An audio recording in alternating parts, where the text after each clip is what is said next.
Hello hello Gopal గారండి. అవును, ఎవరు? నమస్తే అండి, నేను అందమైన జీవితం ప్రోగ్రామ్ నుంచి కాల్ చేస్తున్నాను. జయానండి. నాతో పాటు డాక్టర్ కళ్యాణ్ చక్రవర్తి గారు ఉన్నారు. ఒక్కసారి మీ మెయిల్కి సంబంధించిన విషయం, అంటే మీకు సంబంధించిన విషయం షేర్ చేయండి. Hi Gopal sir. నమస్తే సార్. సార్, అది మాది బొబ్బిలి దగ్గర ఒక చిన్న గ్రామం సార్. ఓకే. మా ఇంటి పక్కనే ఒక అమ్మాయి ఉండేది. ఇద్దరం ఒకటే క్లాస్ లో చదివేటోళ్ళం. కలిసి కలిసి స్కూల్ కు వెళ్ళేటోళ్ళం, కలిసి స్కూల్ నుంచి వచ్చేటోళ్ళం, రోజంతా కలిసి ఉండేటోళ్ళం సార్. మేము మొత్తం ఊర్లో తిరగని ప్లేస్ అంటూ లేదు, వెళ్ళని అంటే చెయ్యని అల్లరంటూ లేదు. మీ ఇద్దరు ఎంత తిరిగినా ఊర్లో ఎవరు చూసినా వీళ్ళు చాలా బెస్ట్ ఫ్రెండ్స్ రా, చాలా మంచి వాళ్ళు, చాలా మంచి ఫ్రెండ్స్.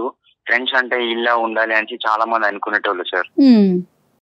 సో ఒకనొక టైంలో మాది 10th అయిపోయి ఇట్లా ఇంటర్కి వచ్చాం.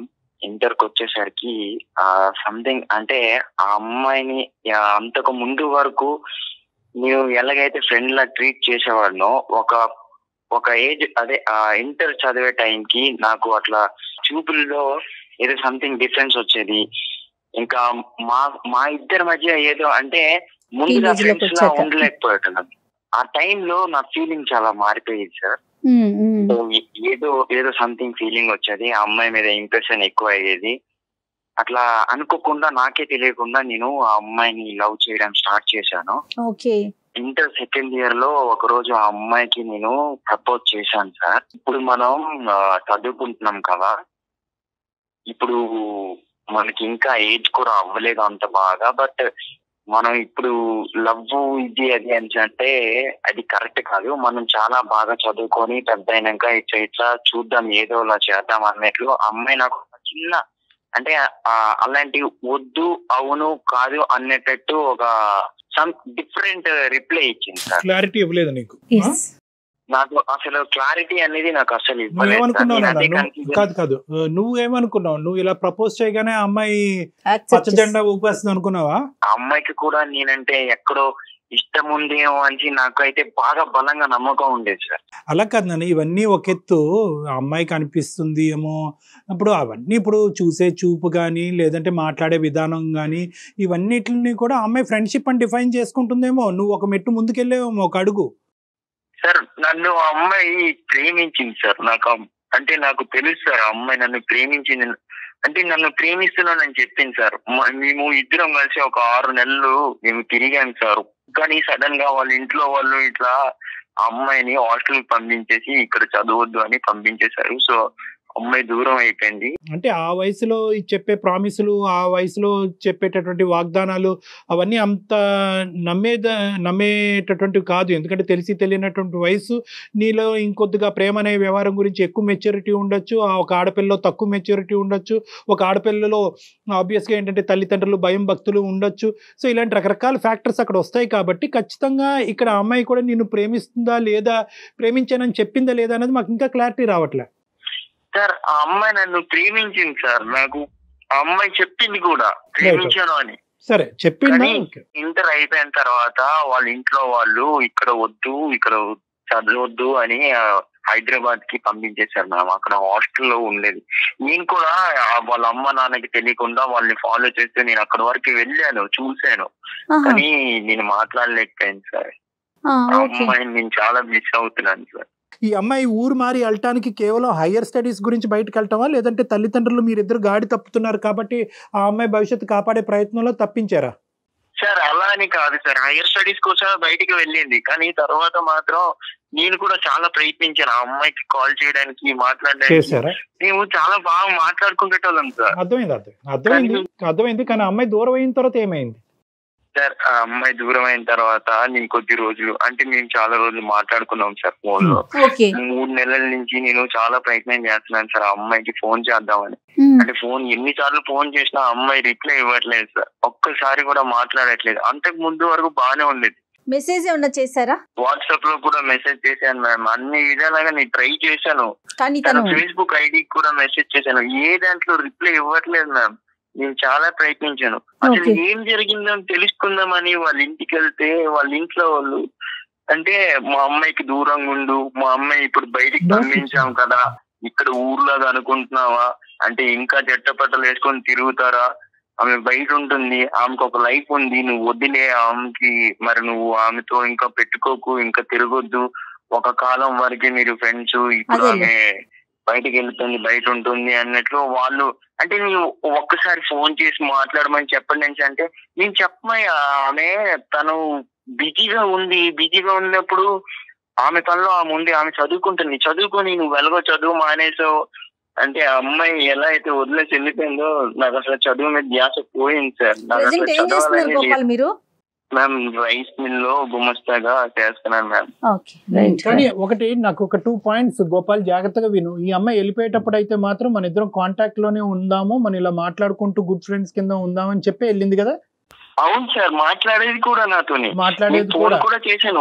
ఇప్పుడు మమ్మల్ని ఏం చేయమంటారు, ఎందుకు మాకు ఈమెయిల్ పంపించారు సార్? ఒక్కసారి నా కోసం సార్ ప్లీజ్ సార్, ఒక్కసారి మాట్లాడండి సార్ ఆ అమ్మాయితో, అసలు ఏమైందో కనుక్కోండి సార్.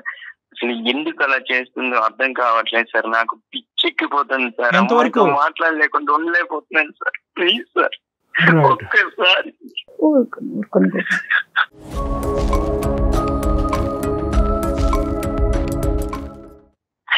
సార్ ఒక్కసారి గోపాల్ ఏడవద్దు. కానీ గోపాల్ ఇక్కడ ఏంటంటే ఇప్పుడు ఉన్న సిచ్యువేషన్ లో మమ్మల్ని ఫోన్ కలిపి అమ్మాయితో మాట్లాడమంటే మేము మాట్లాడతాం. ఇక్కడ ఈ కాల్ వెనకాతలో ఉండే ప్రధానమైనటువంటి కారణం ఏంటంటే కనుక ఆ అమ్మాయి మనసులో ఏం దాగుందన్నది తెలుసుకోవటం వరకే. మేమేది ముందుగానే ఆ అమ్మాయి ద్వారా ఇది వస్తుంది ఇది రాదు అని మేము ముందే చెప్పలేం. ఓకేనా? ఒక్కసారి ప్రయత్నించండి సార్ నా కోసం. Right, sure. ఒకసారి ఫోన్ ఇస్తారా, నేను కాల్ చేస్తాను. నెంబర్ చెప్పండి గోపాల్. 957.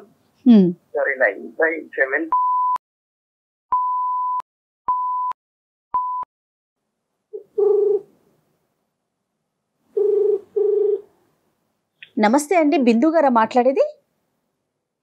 అవునండి, మీరెవరు? నమస్తే అండి, నేను జయానండి, అందమైన జీవితం అనే ఒక ప్రోగ్రామ్ నుంచి కాల్ చేస్తున్నాను. నాతో పాటుగా మానసిక వైద్య నిపుణులు డాక్టర్ కళ్యాణ్ చక్రవర్తి గారు కూడా ఉన్నారు. ఓకే, మరి నాకెందుకండి కాల్ చేసినట్టు? ఒక చిన్న అంటే ఏం లేదండి, గోపాల్ మీ ఫ్రెండ్ ఎవరైతే చిన్ననాటి స్నేహితుడు ఉన్నాడో అతను ఒక సలహా కోసం మాకు మెయిల్ చేశాడు. అందులో భాగంగా మీతో మాట్లాడదామని, అంటే మీ పర్మిషన్ తీసుకోలేదు, సారీ అండి దానికి, కానీ తప్పనిసరి పరిస్థితుల్లో మీతో మాట్లాడదామని కాల్ కనెక్ట్ చేశానండి. ఎక్స్ట్రీమ్లీ ఎస్ గోపాల్ ఇచ్చాడండి, తను కూడా లైన్ లో ఉన్నాడు. మీరు ఓకే అంటే ఒక్కసారి తనని కాన్ఫరెన్స్ లోకి తీసుకుంటాను. ఓకే గోపాల్ గారు, ఎస్ గోపాల్ తను లైన్ లో ఉన్నారు. హలో గోపాల్. బిందు లైన్ లో ఉంది. హలో బిందు. గోపాల్, ఏంటి గోపాల్ కాల్ ఏంటి, అసలు ఏం జరుగుతుంది? 3 months నుంచి కాల్ చేస్తున్నా కదా, నీకు అసలు ఎందుకు రెస్పాన్స్ అవ్వట్లేదు, నా ఫోన్ రిసీవ్ చేయట్లేదు, అసలు మాట్లాడలేదు, మెసేజ్ కి రిప్లై ఇవ్వట్లేదు, ఏమైంది అసలు నీకు? అది సరే, అదంతా పక్కన పెట్టు, నువ్వు ఇలా కాల్ చేయడం ఏంటి గోపాల్? అసలు ఏంటి, ఏం జరుగుతుంది, నాకేం అర్థం కావట్లేదు, చెప్పు. నేను ఎంత ప్రయత్నం చేసినా నువ్వు కాల్ రిసీవ్ చేయట్లేదు, ఏం చేయాలో అర్థం కాక లాస్ట్ కి ఇలా చేయాల్సి వచ్చింది. అసలు ఎందుకు నా ఫోన్ ఎందుకు రిసీవ్ చేయట్లేదు, అది ముందు నాకు చెప్పు ప్లీజ్. అసలు ఏమైంది, నేనేమైనా అన్నానా, ఏమైనా తప్పు చేశానా, అసలు ఏమైంది ఒక్కసారి చెప్పు. గోపాల్, నేను నా చదువుకోవడానికి వచ్చాను కదా గోపాల్ ఇక్కడికి. నా క్లాసెస్ ఉంటూ ఉంటాయి, ల్యాబ్స్ ఉంటూ ఉంటాయి, ఎట్లా నీకంటూ నేను అంత టైం ఎట్లా పెట్టగలను చెప్పు? చదువుకోలా వద్దా ఫస్ట్?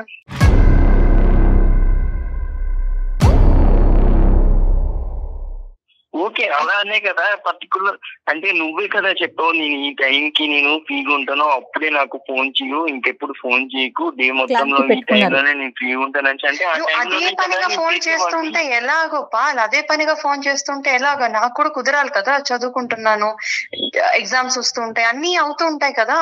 సో అలాంటప్పుడు ఎలాగ నువ్వు అదే పనిగా చేస్తూ ఉంటే ఎవరికైనా కూడా అసలు ఎలా ఆన్సర్ చేయగలను చెప్పు? నువ్వు పైగా మాట్లాడితే ఏం మాట్లాడతావు, నువ్వు అంటే ఇష్టం అంటావు, ఇంకా అంతకన్నా ఏం మాట్లాడతావు నువ్వు చెప్పు నాకు.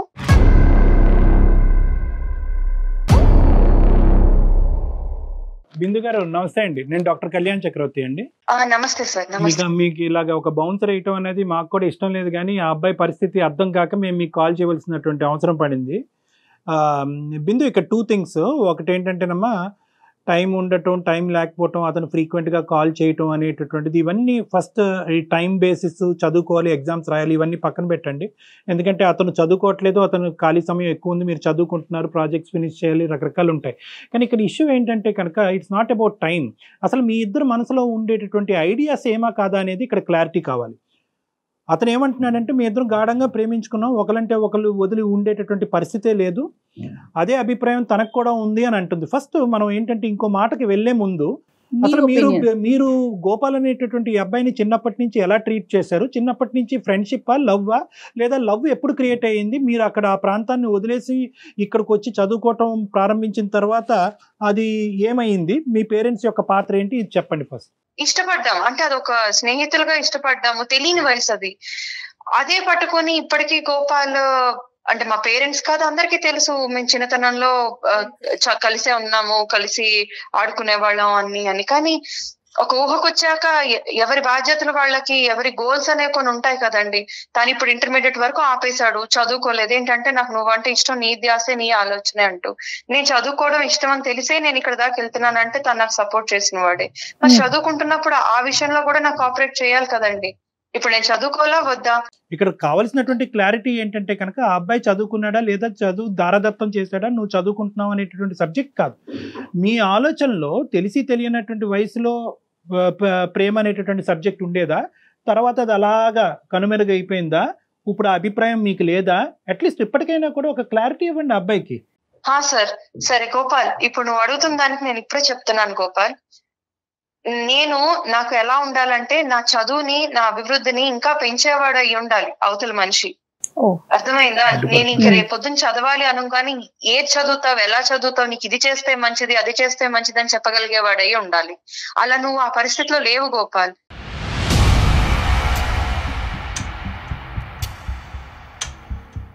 కాబట్టి నా ఉద్దేశం అలాంటి చేయగలిగినోడు, అలాంటి వాడు ఎవరుంటారని నేను ఆలోచన పెట్టుకుంటే నాకు ఇష్టపడుతూ ఒక అబ్బాయి అప్రోచ్ అయ్యాడు.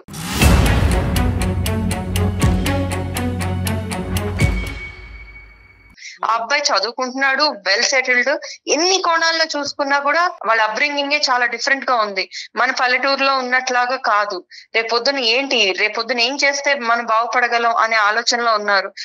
నువ్వు ఆ కోణంలో కనీసం నువ్వు ఆలోచన కూడా లేదు గోపాల్. అండ్ ఇప్పుడు దాకా నేను మాట్లాడలేదని ఆలోచించావు, కానీ నీ మంచి కోరే చేసి ఉంటాను ఎందుకు అనుకోవట్లేదు నువ్వు? అలాగేనే నువ్వు కాస్త నువ్వు దారిలో పడతావని అనుకున్నాను నేను. నువ్వు చదువుకుంటావు అని. ఇంత పనిష్మెంట్ అమ్మా? సార్ ఒక్క నిమిషం సార్ ఒక్క నిమిషం. ఏంటి బిందు, ఇంకా ఎవరినో ప్రేమిస్తున్నావా? అసలు ఏంటి బిందు, నాకు అర్థం కాదు. ఇప్పుడు నేను ఎప్పుడు ఎలా అంటే నేను ఇప్పుడు ఏం చేయాలి బిందు? నువ్వు ఇంకెవరినో ప్రేమిస్తే నేను అంత ప్రేమిస్తున్నాను బిందు. నన్ను ఎలా బిందు అసలు నువ్వు నన్ను వదిలేస్తావు? నాకు అర్థం కావట్లేదు. నువ్వు అంటే పిచ్చి ప్రేమ పెంచుకున్నానే.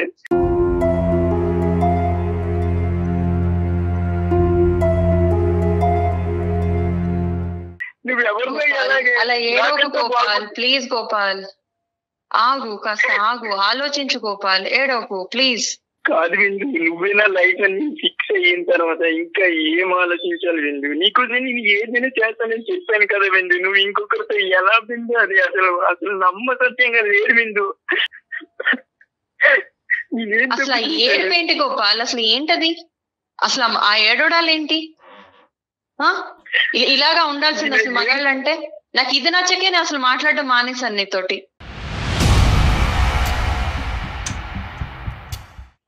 అసలు ఎలా ఉండాలి ఒక మగాడంటే? ఇప్పుడు నన్ను ఇష్టపడినోడు ఎలా ఉంటాడు తెలుసా? ఫెరోషియస్ గా ఉంటాడు. ఒక మ్యాన్లీనెస్ అంటే ఎలా ఉంటుంది అనేది అతనే ఒక ఎగ్జాంపుల్.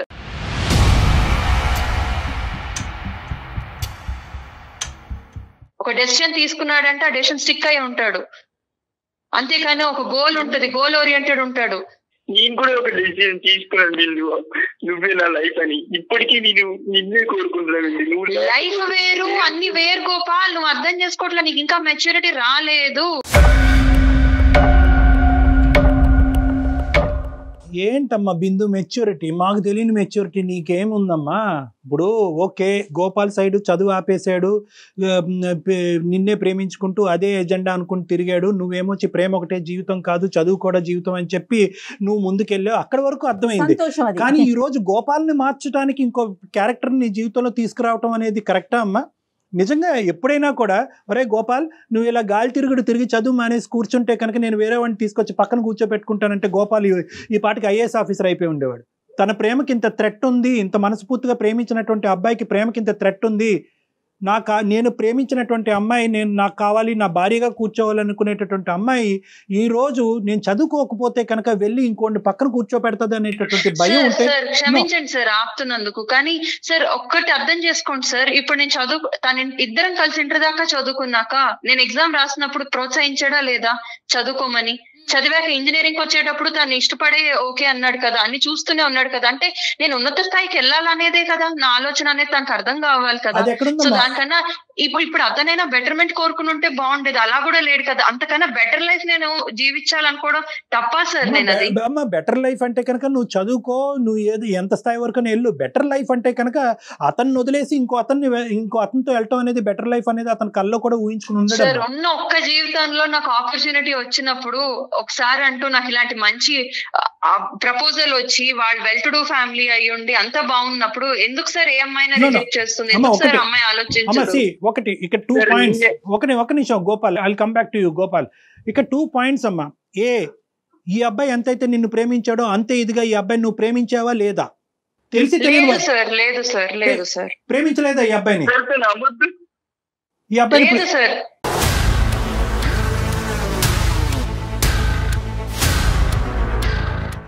అది చిన్నతనంలో ఇష్టపడడం వేరే అనే విషయం కూడా నేను చాలా చెప్పాను సార్. తనకి అర్థం చేసుకోవడం లేదు. మరి 8 years అప్పుడు 12 years అప్పుడు కాదు, 15 to 18 or 20 years వరకు మీ ప్రేమాయణం అనేటటువంటిది కొనసాగింది. ఈ మధ్యకాలంలోనే లాస్ట్ ఫ్యూ మంత్స్లో నీకు వేరే అబ్బాయి పరిచయం అయ్యాడు. ఆ అబ్బాయి కరెక్ట్ అనుకున్నాడు, వీడికంటే బెటర్ అనుకున్నావు, సమర్థుడు అనుకున్నావు, ఫెరోషియస్గా పుల్లాగా సింహంలాగా మాట్లాడతాడు అని అనుకున్నావు. దాన్ని బట్టి ఈ అబ్బాయి నుంచి నువ్వు డిస్ట్రాక్ట్ అయ్యావు, అవునా కాదా? సార్ నేను నన్ను ఇష్టపడుతున్నాను అని ఇంటర్లో అంటే సరే చూద్దాంలే అన్నాను తప్పించి నేను ఇష్టపడుతున్నాను అని మాట పలకలేదండి. ఇష్టం అని అతనే అంటూ ముందుకు వచ్చాడు.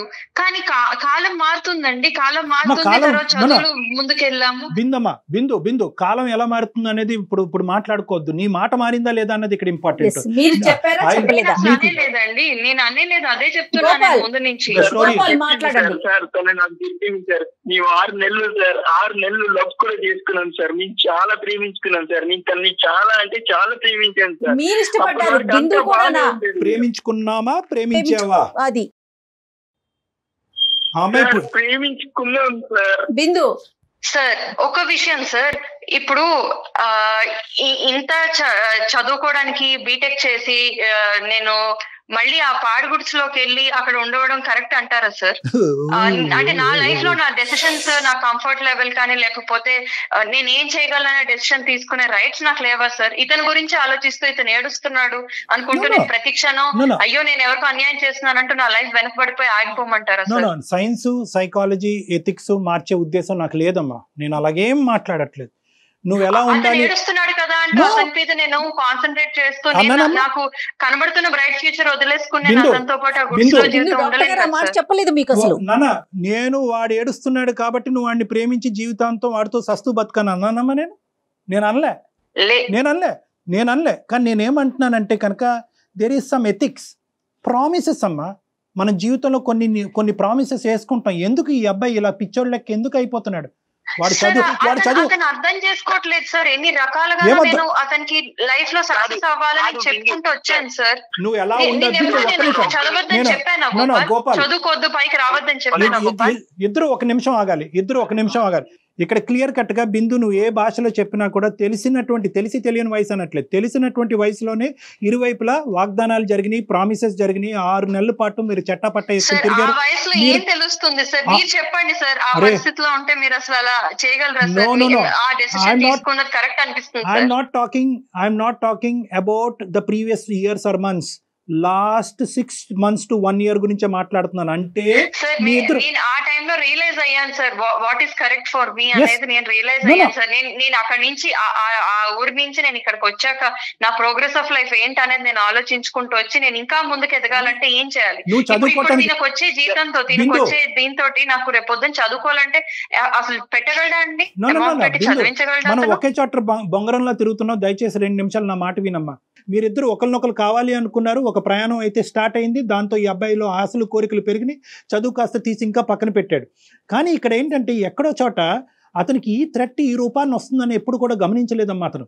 అంటే నేను ఇంత కేర్లెస్గా ఇంత క్యాజువల్గా నేను ఎస్టాబ్లిష్డ్గా ఒక విధంగా ఏదో దఫేదా ఏదో జాబ్ చేసుకుంటున్నాడు, ఒక రైస్ మిల్లో చేసుకుంటున్నాడు అనేటటువంటి ఈ పరిస్థితిని నేను ప్రేమించినటువంటి అమ్మాయి నా జీవితానికి ఒక క్వశ్చన్ మార్క్ అయిపోయి వెళ్ళిపోతుంది, వేరే అబ్బాయితో వెళ్ళిపోద్ది అనే థ్రెట్ అతనికి ఎప్పుడు అనిపించలేదు. సో నేనేమంటున్నానంటే మీ జీవితానికి సంబంధించినటువంటి నిర్ణయం మీరు ఎప్పుడన్నా తీసుకోవచ్చు. తెలిసి తెలియనటువంటి వయసులో నేను ప్రామిస్ చేశాను, వీడితో నాకు ఫ్యూచర్ లేదు కాబట్టి నేను విత్డ్రా అవుతున్నాను అనుకునే ఆలోచన మీకు ఉంటే కనుక తీసుకోండి, కాదనట్లేదు. కానీ ఈ తోవలో వచ్చి ఈ విధంగా తీసుకోవటం అనేటటువంటిది అన్యాయం అమ్మ. ఆ అబ్బాయి వచ్చిన తర్వాత వీడిని నెగ్లెక్టా, లేదంటే వీడిని నచ్చక ఆ అబ్బాయి దగ్గరికి వెళ్ళిందా? నా ఇష్టాన్ని కూడా తను ఇష్టపడాలి కదండి, నేను తీసుకున్న డెసిషన్ కూడా ఇష్టపడాలి కదండి. అదేంటమ్మా? ఇప్పుడు నేను ఒకవేళ ఇష్టపడి ఉంటే ఈ 6 నెలల నుంచి ఫోనే ఆన్సర్ చేయట్లేదు అన్న మనిషి నేను అవాయిడ్ చేస్తున్నాను అన్న విషయాన్ని కూడా అర్థం చేసుకోవాలి కదా. అంటే మీకు ఇష్టం వచ్చినప్పుడు ఇష్టం ఉన్నట్టు, ఇష్టం లేకపోతే నో అన్నది కూడా రిసీవ్ చేసుకోవాలంటారా అవతల వ్యక్తి? అంత మెచ్యూరిటీ రావట్లేదు మేడం, మరి ఎట్లా చెప్పమంటారు చెప్పండి? మీరే నా పరిస్థితిలో ఉంటే ఎట్లా అతనికి వాళ్ళు అర్థమయ్యేలా చెప్తారు? ఇక్కడ మోసం అనేది ఉందా లేదా చెప్పు బిందు, మనస్సాక్షిని చేసుకుని. ఇక్కడ మోసం నేను ఎప్పుడు ప్రేమించానని చెప్పలేదండి అతనికి. ప్రేమించుకున్నాము అని అతను అనుకుంటున్నాడు. ఇష్టం వేరు ప్రేమ వేరు అనేది అతను అర్థం చేసుకోలేకపోయాడు.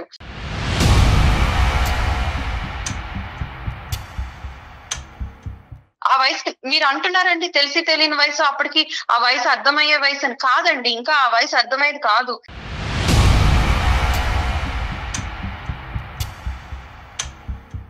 గోపాల్, ఇక్కడ ప్రేమ దోమ ఏం లేవంట, అర్థమైందా?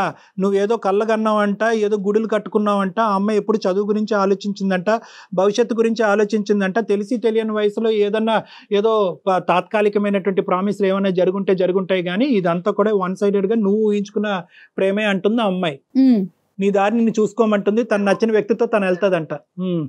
సార్ సారీ సార్, ఒక్క నిమిషం అమ్మాయికి ఒక మాట చెప్తాను సార్. ఒక్క నిమిషం బిందు, అసలు అనుకోలేదు నువ్వు ఇంత పెద్దగా, అంటే నువ్వు ఇంత స్థాయికి ఎదిగిపోతావని. ఇలా నువ్వు మన ఊర్లో ఉండి ఇంకా ఊరి మనిషి అనుకున్నాను, నా మనిషి అనుకున్నాను. నువ్వు ఇప్పుడు సిటీకి వెళ్ళి సిటీ ఊళ్ళో మారిపోతావని నేను ఎప్పుడు అలా ఎక్స్పెక్ట్ చేయలేదు.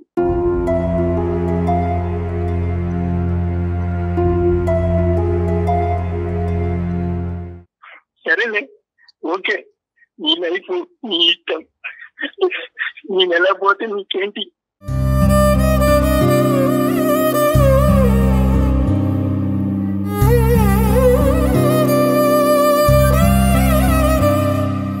ఇప్పటికైనా కొంచెం ఆలోచించుకో పాల్, ఇప్పటికైనా కొంచెం ఆలోచించుకో, చక్కగా చదువుకో, వేరే ఉద్యోగం చేసుకో. కొన్నాళ్ళు సిటీకి వచ్చి చూడు గోపాల్, ఇక్కడ లైఫ్ ఎట్లా ఉంటుంది అనేది నీకు కూడా తెలుస్తుంది. ఆ చదువుతో ఇక్కడ ఏం చేయలేవు.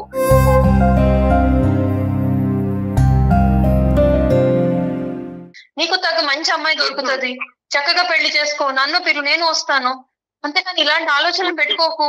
వద్దు బిందు, వద్దు, నాకు తెలుసు బిందు, నువ్వు మారిపోయా నాకు తెలుసు, మరి వద్దు. ఓకే, నీ లైఫ్ నీ ఇష్టం వచ్చినట్టు బతుకు, నువ్వు ఇష్టం వచ్చినట్లు ఎంజాయ్ చేయి, నీ లైఫ్ నీ ఇష్టం. సార్ చెప్పు Gopal, I'm really sorry sir, me time waste. Gopal, ఈ టైం వేస్ట్ కాదు. అట్లీస్ట్ ఇప్పటికైనా నీకు ఒక క్లారిటీ వచ్చింది. ఏదైతే 3 monthsలో ఒక సందిగ్ధ పరిస్థితిలో ఉండి ఈ అమ్మాయి అసలు ఎందుకు నన్ను అవాయిడ్ చేస్తుంది, ఎందుకు ఇంత భయంకరంగా ప్రవర్తిస్తుంది అనేటటువంటి దానికి నీకు అయితే కనుక ఇప్పుడు ఒక సమాధానం దొరికింది కదా బిందు. అమ్మ, నువ్వు అంటే నిర్ణయాధికారాలు, హక్కులు, రైట్స్ ఇవన్నీ అందరికీ ఉంటాయమ్మా. నీ జీవితం గురించి, నీ జీవిత భాగస్వామ్యం గురించి నువ్వు ఎంచుకోవటంలో తప్పులేదు, కాదనట్లేదు. కానీ ప్రేమ అనేటటువంటి ఒకటి ఉంటుంది, ఫ్రెండ్షిప్ అనేటటువంటిది ఒకటి ఉంటుంది. దానికి ఒక అర్థం ఉంటుంది, దానికి ఒక మీనింగ్ ఉంటుంది. ఒకప్పుడు ఒక మనిషికి అది అర్థం కాకపోతే అర్థం అయ్యేటటువంటి విధంగా చెప్పేటటువంటి 1000 ప్రయత్నాలన్నా చేయాలమ్మా. అంతేగాని సింపుల్గా ఒక 15-20 సంవత్సరాల పాటు నడిచినటువంటి ఒక ఫ్రెండ్షిప్ని ఇట్టే తుంచేసి నీకు ఇంకెంత చెప్పినా అర్థం కావట్లేదు కాబట్టి ఈ 3 నెలల పాటు నిన్ను కంప్లీట్గా అవాయిడ్ చేస్తాను, అవాయిడ్ చేయటం వల్ల నీ దారి నీది, నా దారి నాదని చెప్పి ఇంత కఠినంగా వ్యవహరించడం అనేటటువంటిది బహుశా మానవతా విలువలకే విరుద్ధంగా ఉంటుందేమో అని నాకు అనిపిస్తుందమ్మా. అది తన కల్లో కూడా అతను ఊహించుకోలేదు, ఈ విధంగా నువ్వు ఇది కంక్లూజన్ తీసుకొస్తావని కల్లో కూడా ఊహించుకోలేదు అతను. ఏ ఇష్యూ లేదు, ఇతను కేవలం ఊహించుకుంటున్నాడు, కళ్ళగంటున్నాడు అనేది ఏదైతే నీది ఉందో అదైతే మాత్రం కరెక్ట్ కాదని నాకు అనిపిస్తుందమ్మా. బిందు సార్ ఇంకా అలాంటి నేనేం చెప్పగలను సార్, నేను అతనికి ఆల్రెడీ చాలా రకాలుగా సైన్స్ ఇచ్చాను, చెప్పాల్సిన విధంగా చెప్పాను, అయినా నువ్వు ఇష్టం అంటూ అన్ని మానేసుకుని కూర్చుంటే నేనేం చేయగలను. ఇప్పటికైనా రియలైజ్ అయ్యాడని చాలా హ్యాపీగా ఉన్నాను సార్ నేను. ఓకే బిందు, ఎలాగ నువ్వు ఒక నిర్ణయం తీసుకున్నావు కాబట్టి we can say good bye to you, all the best in your life. మేమేమి చెప్పడానికి ఏమీ లేదు. బాయ్ అమ్మా బిందు. బాయ్ అమ్మా. థ్యాంక్స్ అండి, థ్యాంక్ యూ సో మచ్. గోపాల్కి ఏమైనా ఒక్క మాట చెప్పి విరమించుకోమ్మా. గోపాల్ నువ్వు కొంచెం ఆ షెల్ నుంచి బయటికి రా గోపాల్. నేను ఇది షాకింగ్ కాదు అని నేను అనను, కానీ దీని నుంచే నువ్వు ఒక బలమైన నిర్ణయం తీసుకుని నువ్వు ఒక ఉన్నత స్థాయికి రా గోపాల్. రైట్. ఓకే అమ్మా బిందు, థ్యాంక్ యూ అమ్మా, thank you for your blessings. Good bye అమ్మా. థ్యాంక్స్. గోపాల్, నీ ప్రేమ అబద్ధం అనో నీ ప్రేమలో నిజం లేదు అనేది చూడనటువంటి నేను ఏమీ మాట్లాడలేను ఈరోజు, ఓకే. కానీ అటువైపు ఆ అమ్మాయి ఎంత ప్రాక్టికల్గా ఆలోచిస్తుందో అనేటటువంటిది ఈరోజు నీ కళ్ళకు గట్టినట్టు కనిపించింది, వినిపించింది. ఎందుకంటే ఇప్పుడు చూడు, ఈ రోజు నువ్వు ఎడారిలో ఉన్నావు, నువ్వు అక్కడితో ఆగిపోయావు, తను ముందుకెళ్ళిపోయింది, చదువురీత్యా ముందుకెళ్ళింది, కనిపించినటువంటి తనకు నచ్చినటువంటి మనుషుల రీత్యా ముందుకెళ్ళిపోయింది, తన తల్లిదండ్రుల మాట ప్రకారం ముందుకెళ్ళింది. నువ్వు మాత్రం అక్కడే ఆగిపోయావు. నువ్వు దీని అంశం నుంచి బాధపడి ఇక్కడే ఆగిపోవాల్సిన అవసరం లేదు. నీకు ఇంకా వయస్సు ఉంది, ఇంకా నీకు ఆలోచన ఉంది, నీకు 20-21 ఇయర్స్ మాత్రమే, తెలివితేటలున్నాయి, నువ్వేంటి అనేటటువంటిది ప్రూవ్ చేసుకోవడానికి ఇంకా చాలా అవకాశాలు ఉన్నాయి. దీంతో నీకు ఒక కసి రావాలి. ఎక్కడితో ఈ కథ ముగిసిందని అనుకో, నీ కెరియర్ పరంగా చూసుకో, నీకు నచ్చిన మళ్ళీ మీ తల్లిదండ్రులు తీసుకొచ్చి నీకు నచ్చిన అమ్మాయిని చేసుకో, ఓకేనా? Be strong. Okay, all the best. Bye bye bye. Bye Gopal. Okay నాన్న, thank you. Bye. Right Kalyan ji, thank you, నమస్తే. అందమైన జీవితం సమర్పిస్తున్న వారు 49 అంటే సంతోషం, 49 అంటే సంతానం.